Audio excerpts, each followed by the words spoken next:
हरे कृष्णा, राधे राधे, जय श्रीमन नारायण। कैसे हैं आप लोग? आशा करती हूँ कि श्री हरि की कृपा आप सभी पर बनी रहे, आप सभी स्वस्थ हो, अच्छे हो। इसी कामना के साथ आज हम सुनेंगे अपने कर्म के मटके।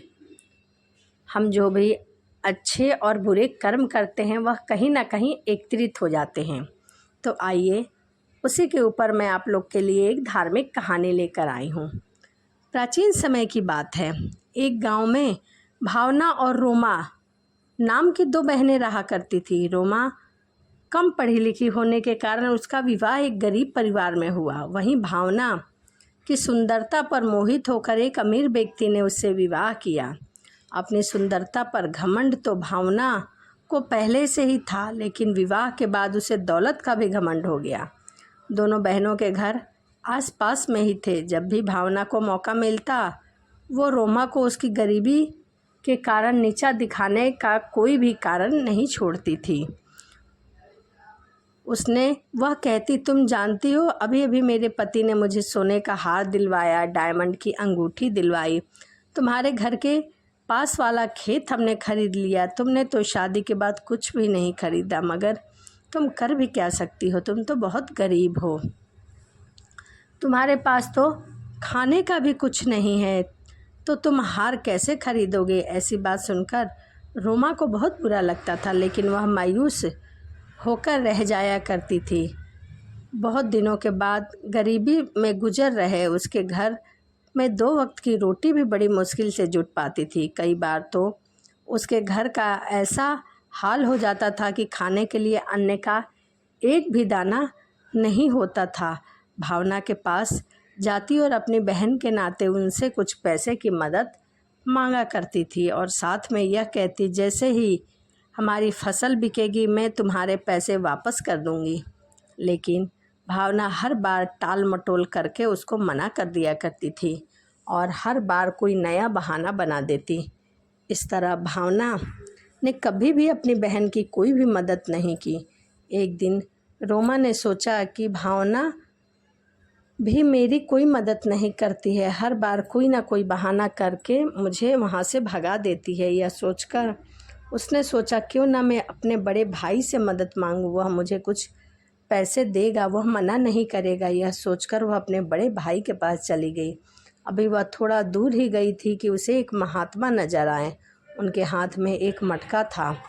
रोमा ने उनसे कहा, महात्मा जी, इतनी गर्मी में आप इतना भारी मटका लेकर कहाँ जा रहे हैं? महात्मा ने कहा, बेटा, यहीं पास ही के गांव में मेरा घर है, बस वहीं पानी का मटका लेकर जा रहा हूँ। रोमा ने उनकी बात सुनकर कहा, महात्मा जी, मैं पास ही के गांव में जा रही हूँ, यदि आप कहे तो मटका मैं ले लूँ, आपके घर पहुँचा दूँगी। यह बात सुनकर महात्मा जी बोले, बेटी, तुम क्यों तकलीफ़ करती हो, मैं यह मटका खुद ले जाऊँगा।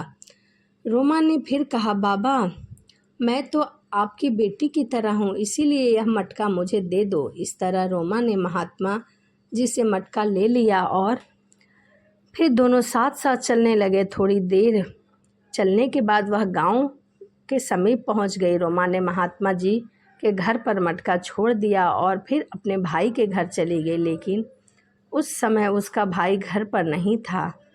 घर में सिर्फ उसकी भाभियां थी। उसने भाभियों से भैया के बारे में पूछा तो उन्होंने बताया कि वह कहीं बाहर गए हुए हैं। रोमा ने कहा, मुझे भैया से कुछ ज़रूरी काम था। भाभी ने उनसे पूछा कि तुम बताओ, तुम्हें क्या काम है? उन्होंने भाभियों से कहा, भाभी, हमारे घर की हालत बहुत बुरी है, हमारे पास 2 वक्त के खाने के भी पैसे नहीं हैं। उनकी भाभी ने यह सुनकर कहा, तो फिर इनसे हम लोग क्या कर सकते हैं? अभी हमारे पास भी पैसे नहीं हैं। इसके बाद उसने गुस्से में रोमा से कहा, पैसे मांगने के अलावा अगर कोई और काम हो तो बताओ, वरना यहाँ से चली जाओ। भाभी की इस तरह की व्यवहार सुनकर रोमा बहुत दुखी हुई और कहा कि ठीक है भाभी, मैं अभी चली जाती हूँ। रोमा दुखी मन से अपने गांव की तरफ लौट गई। रास्ते में वही महात्मा उसे फिर से मिले जो इधर से जाते वक्त रास्ते में मिले थे। महात्मा ने जब उसे दुखी देखा तो उनसे पूछा कि बेटी, क्या बात है कि तुम इतनी परेशान हो? तभी रोमा ने कहा कि भैया, मैं अपने भाई के घर मदद के लिए गई थी। यह कहकर उसने अपनी सारी कहानी महात्मा जी को बता दी। महात्मा जी ने उसकी बात सुनकर कहा, बेटी तुम परेशान मत हो, यह 3 मटके पड़े हैं, तुम इनमें से कोई भी एक मटका ले लो। रोमा ने पूछा, बाबा इस मटके का मैं क्या करूँगी? यह मटका मेरे किस काम का? महात्मा ने कहा, बेटी तुम इतनी दूर से पैदल चलकर आई हो और पैदल ही चलकर तुम्हें वापस भी जाना है। अगर तुम्हें रास्ते में भूख लगे तो मैं इस मटके में लड्डू है, तुम खा लेना। रोमा ने उदास मन से कहा कि बाबा मुझे कुछ नहीं चाहिए, अब आपने मुझसे पूछ लिया, मेरे दुख को समझा यही बहुत है। महात्मा ने उनसे फिर कहा, तुम मेरी बेटी जैसी हो, इसीलिए मना मत करो। बेटी कभी भी बाप के घर खाली हाथ नहीं जाती है, बाप के घर से खाली हाथ नहीं जाती है। जब महात्मा ने बहुत कहा तब रोमा ने मटका ले लिया। उसके बाद रोमा ने बाबा को बहुत धन्यवाद दिया और चली गई। मुझे गांव पहुंचते पहुंचते शाम हो जाएगी बाबा, यह कहकर रोमा चली गई। जब वह घर के कुछ समीप पहुंची तब उसके पति घर पर आ गए थे। उसने रोमा से पूछा, आज तुमने अपने भैया से मदद मांगी तो क्या हुआ? उन्होंने हमारी कुछ मदद की। रोमा ने उनकी बात सुनकर उदास मन से कहा, भैया तो घर पर थे ही नहीं, लेकिन भाभीियों ने मुझे बेइज्जत करके घर से भगा दिया। उसके पति ने दुखी मन से कहा, इसका मतलब हमें आज भी भूखा रहना पड़ेगा? रोमा ने कहा, नहीं, आज हमें भूखा नहीं रहना पड़ेगा। आज जब मैं भैया के घर से वापस लौट रही थी तो रास्ते में मुझे एक महात्मा जी मिले थे और उन महात्मा जी ने मुझे लड्डुओं से भरा हुआ यह मटका दिया है और कहा, अगर तुम्हें रास्ते में भूख लगे तो इसे खा लेना। मैंने सोचा कि घर पहुंचकर दोनों साथ में बैठकर खाएंगे। यह सुनकर उसका पति बहुत खुश हो गया और बोला, अब जाओ जल्दी से लड्डू ले आओ, मुझे बहुत तेज़ से भूख लगी है, मैंने सुबह से कुछ भी नहीं खाया। अपने पति की बात सुनकर रोमा लड्डू के लिए दूसरे कमरे में गई ताकि बर्तन ला सके। जब रोमा ने मटका खोला तो उसकी आंखें चौंक गई, क्योंकि मटके में लड्डुओं की जगह सोने की ढेर सारी मोहरें थी। उसने अपने पति को आवाज़ लगाई। जब वह उनके पास पहुंचा तो मटके के अंदर इतने सारे सोने की मोहरें देखकर वह हैरान रह गया और बोला, तुम्हें यह मटका किसने दिया है? रोमा ने कहा, मैं सच बोल रही हूँ, मुझे यह मटका महात्मा जी ने दिया है। यह सुनकर उसका पति बोला, भाग्यवान, मुझे तो अपनी आंखों पर विश्वास नहीं हो रहा, मुझे लगता है ऊपर वाले ने हमारी सुन ली। दोनों बहुत खुश हुए। उसके बाद उन दोनों ने गांव में खेती करने के लिए एक ज़मीन खरीद ली। रोमा की इतनी तरक्की देखकर भावना को बहुत जलन हो रही थी। उसने अपने पति से कहा, मेरी बहन इतनी पैसे वाली कैसे बन गई? उसके पास इतना सारा धन कहाँ से आ गया? कुछ दिन पहले तो वह मेरे पास भीख मांगने आया करती थी और अब वह हमसे भी ज़्यादा अमीर हो गई है। उसके पति ने उसकी बात सुनकर कहा, हाँ मैं भी यही सोच रहा हूँ। पहले तुम्हारी बहन का पति लोगों के खेतों में मजदूरी का कार्य किया करता था, अब तो उनके पास खुद की बहुत सारी ज़मीन हो गई है, उनके पास इतना सारा पैसा आ गया है। फिर उसे कुछ याद आया और वह बोला कि मैंने कुछ दिन पहले तुम्हारी बहन को तुम्हारे भाई के गांव जाते हुए देखा था। भावना ने यह सुनकर कहा, इसका मतलब रोमा इतना सारा पैसा भैया के घर से लाई है। तब उसके पति ने कहा कि तुम भी तो उनकी छोटी बहन हो, तुम भी उनके पास जाओ और अपना हिस्सा लेकर आओ। यह सुनकर भावना ने कहा कि हाँ आप ठीक कह रहे हैं, भैया की संपत्ति पर जितना अधिकार रोमा का था उतना अधिकार मेरा भी है। यह सोचकर उसने कहा कि मैं कल भैया के यहाँ अवश्य जाऊंगी। अगली सुबह वह उठते ही अपने भैया से मिलने के लिए चली गई। उन्हें भी रास्ते में वही महात्मा जी नजर आए जो कि रोमा को आए थे। महात्मा ने भावना से कहा, बेटी तुम यह मटका उठाकर मेरे कंधे पर रख दो।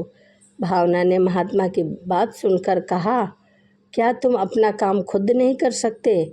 मैं किसी का कार्य नहीं करती। महात्मा ने कहा, बेटी मैं बूढ़ा हो रहा हूँ, मेरे से ज़्यादा वज़न नहीं उठाया जाता, इसीलिए मैंने तुमसे कहा है। भावना ने उनकी बातें सुनकर गुस्से से कहा, क्या तुम हमसे पूछकर बूढ़े हुए हो? यह सुनते ही बाद में उसके पति ने कहा, तुम क्यों इस बूढ़े की बातों को सुनकर अपना समय खराब कर रहे हो? चलो, हमें बहुत दूर जाना है, आगे की और चलो। ऐसा कहकर भावना और उसका पति दोनों आगे की ओर चलने लगे।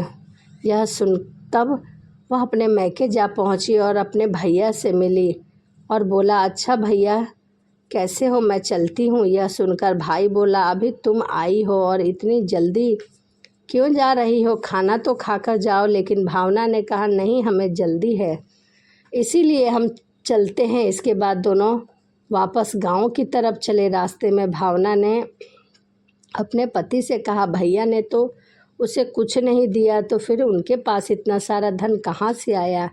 यह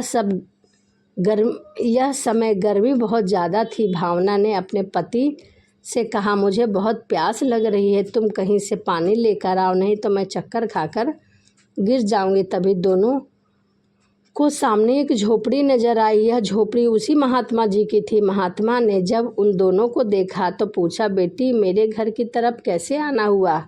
भावना ने कहा, बाबा थोड़ी पानी मिल जाएगी?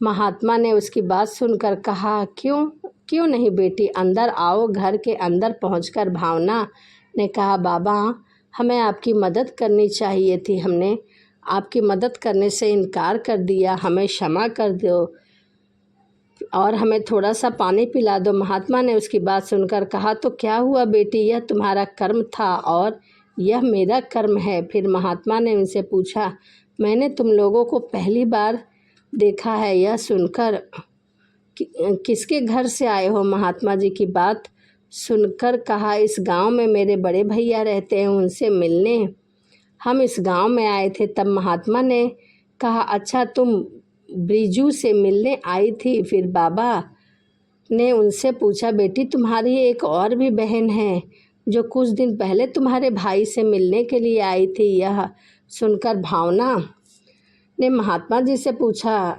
लेकिन बाबा आपको इस बात का कैसे पता चला? तब महात्मा ने कहा, बेटी जिस जगह तुम मुझे आज मिली थी उसी जगह पर कुछ दिन पहले तुम्हारी बहन भी मिली थी और वह बहुत अच्छी, उसका स्वभाव बहुत सरल था, नियत के कारण ही उसे बहुत कुछ मिला। यह सुनकर बाबा मुझे आपकी बात समझ नहीं आ रही, मेरी बहन ने ऐसे कौन से अच्छे कर्म किए हैं जिससे उसे बहुत धन मिला? यह सुनकर भावना के पति ने पूछा, बाबा अच्छे कर्म और अच्छी नियत होने से धनवान कैसे हो सकते हैं? बाबा आप किस तरह की बातें कर रहे हैं? महात्मा ने उसकी बात सुनकर कहा, यहाँ पर जितने भी मटके रखे हैं यह कोई साधारण मटके नहीं है, यह मटके मनुष्य के अच्छे कर्म और अच्छी नियत का परिणाम है।